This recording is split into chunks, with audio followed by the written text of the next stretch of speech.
What's up, fight fans? This is Kurt DeVille with Counterpunch Boxing News, and I have some new news concerning Tony Yoka, Filip Hrgovic.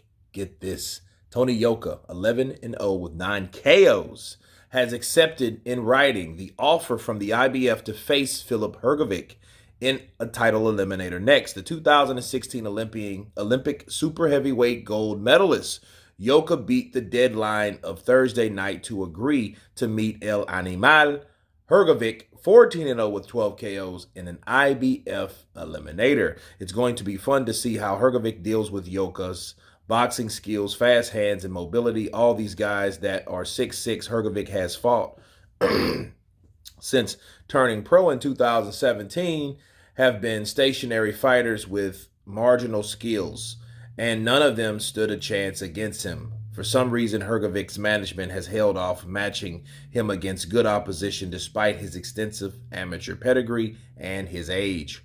Hrgovic will be turning 30 in June, and that's not young for a fighter that has never fought a top 15 contender. Generally, by that age, fighters have been competing against contenders for years, especially when they have Olympic background like Hrgovic. Okay.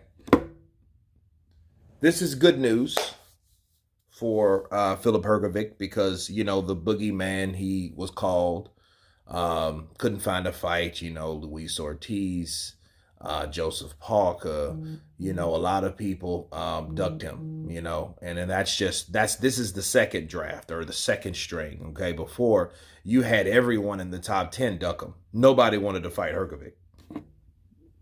I'm sorry, Hrgovic, right? So, Tony Yoka will. Well, I think that's a good fight for him because I think that's a fight to prove that first of all, it gives him an opponent. But the opponent is somebody that is a contender. He's under a contender status, and he beat him in the Olympics. However, those guys have been back and forth and beating each other, you know, and a lot of that is contingent because some people think that Hrgovic got the best of Tony Yoka in some of those fights. Okay, so I think they fought like 3 times, maybe 4 times, and you know it's been some back and forth action. So I think this is on some rival status that Filip Hrgovic needs. In boxing, if you stay consistent and you stay wanting the best fights, eventually you will get them, okay? But the tricky thing about boxing is you have to stay undefeated for a certain amount of time. You have to keep yourself relevant by fighting people or fighters, okay? And you have to stay calling out guys' names. You have to stay relevant in the social media realms. And, you know, and you got to stay knocking people out. You can't do it too much or too good because people will duck you. But Hrgovic, I think, and Tony Yoka will produce a spectacular fight. And I'm glad that Hrgovic is content with somebody that he can fight, that he thinks that's on the level.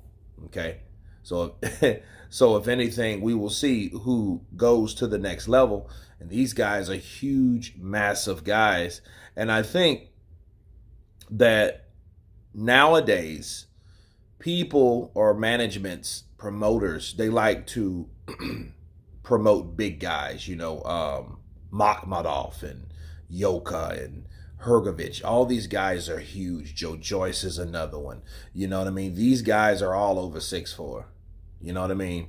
And, you know, of course, the top guys, Fury and the Joshuas and the Wilders and stuff like that, you know, those guys pretty much set the trend for what we're going to see in the future. And I think we just really ran with it and continued the expectations of bigger heavyweights that are going to run the heavyweight division for the next 5 to 10 years. See, Hrgovic, Tony Yoka, those guys are the future, okay? They're either the future or they're the guys that's going to get in front of the guys that knock them over to become the future of boxing. Okay, so they all play a hand in making the fighters that's going to be the champions. Okay, so I'm really glad for this opportunity for both fighters because, you know, there's no guarantee that Hrgovic will beat Tony Yoka because Tony Yoka has fast hands. He's very mobile. You know, and I've seen him fight and I've been impressed with what I've seen. I thought Junior Fa would be in there, but he got beat by Joseph Parker. And you got to remember, Joseph Parker's still very young. You know what I mean? So those guys all pretty much the same as Joseph Parker was I think he was pushed a little faster than those guys.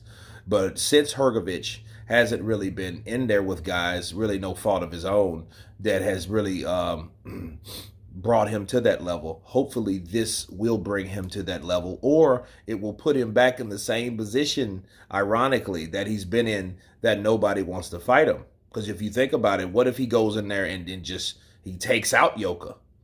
You know, you're like, well, damn, he knocked that wall down, Juggernaut. And I'm not talking about Joe Joyce. You know, who else is there left? Will that be more of the same with these guys that don't want to fight him? That's the question you ask yourself. But anyway, you guys tell me what you think of Filip Hrgovic taking on Tony Yoka, or Tony Yoka agreeing to fight Hrgovic for the IBF Eliminator, to fight for the IBF Heavyweight World title. Of course, please subscribe. And you guys been Counterpunch. Peace.